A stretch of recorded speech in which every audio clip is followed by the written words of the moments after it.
Good morning, everybody. Hope you had a great weekend and appreciate you being here today. And if you will, if you're able, if you'd like to, follow along. We will be finishing up the 30th proverb today. Finishing up the 30th proverb. So we'll be beginning in verse 32. And to think about that a second, Proverbs 30, verse 32, where Agur, he's going to finish. We're going to see the conclusion of his words, and these are arguably, somebody may differ.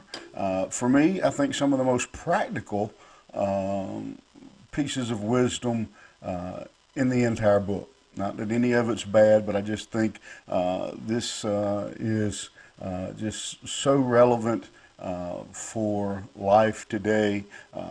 Good lessons to pass on to our children. And he's going to finish this message with a warning to begin with about pride. And I think most of us know the danger of pride. And if you don't know the danger of pride, you will probably learn it eventually. Pride has a way of coming back and biting us, and it has a lot of impact on us. When we get proud, we get touchy, because if I think I'm all that, and somebody says something negative, then it really hurts my feelings. It causes me to act like I don't need God, to think I can handle things on my own. A lot of tentacles to the sin of pride. And so Agur is going to give us a very flat, simple way of dealing with pride. Look with me in verse 32 when he says, "If thou hast done foolishly in lifting up thyself, or if thou hast thought evil, lay thy hand upon thy mouth. Surely the churning of milk bringeth forth butter, and the wringing of the nose bringeth forth blood, so the forcing of wrath bringeth forth strife." What he is saying, he says, put your hand over your mouth.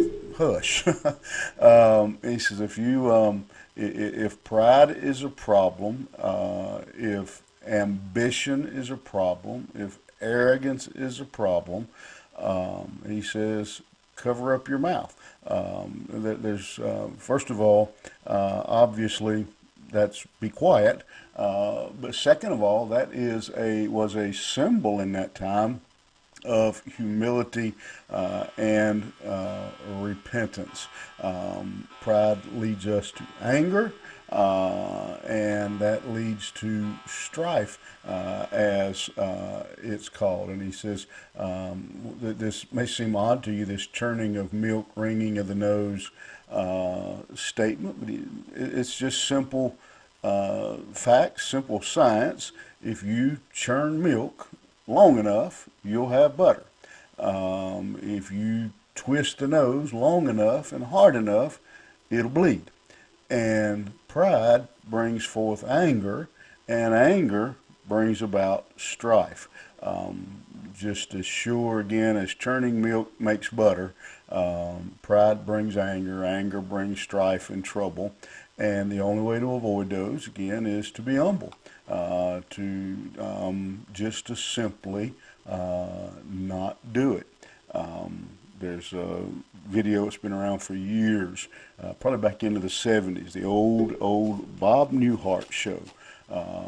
Newhart played a psychiatrist, counselor, I don't remember exactly, but his client comes in and says, when I do this, I have this problem. He said, well, stop it. And she said, but when I do this, he said, well, stop it. And everything she would say, he would say, well, stop it. Just quit it. And that's, in effect, what Agur is saying here. He's saying, get rid of your pride.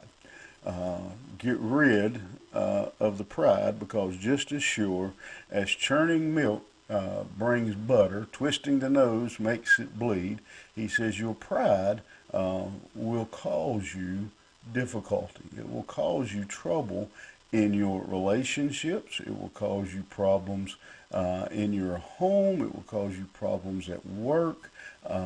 It is a dangerous, dangerous sin.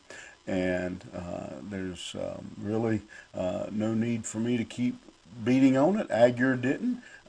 So my closing words to us today, to all of us, myself included, would be that we check ourselves, that we examine ourselves, and see as the psalmist, if there's any wicked way in me in particular, is there any arrogance, any pride in me that is affecting not only my relationship with other people, but my relationship with God?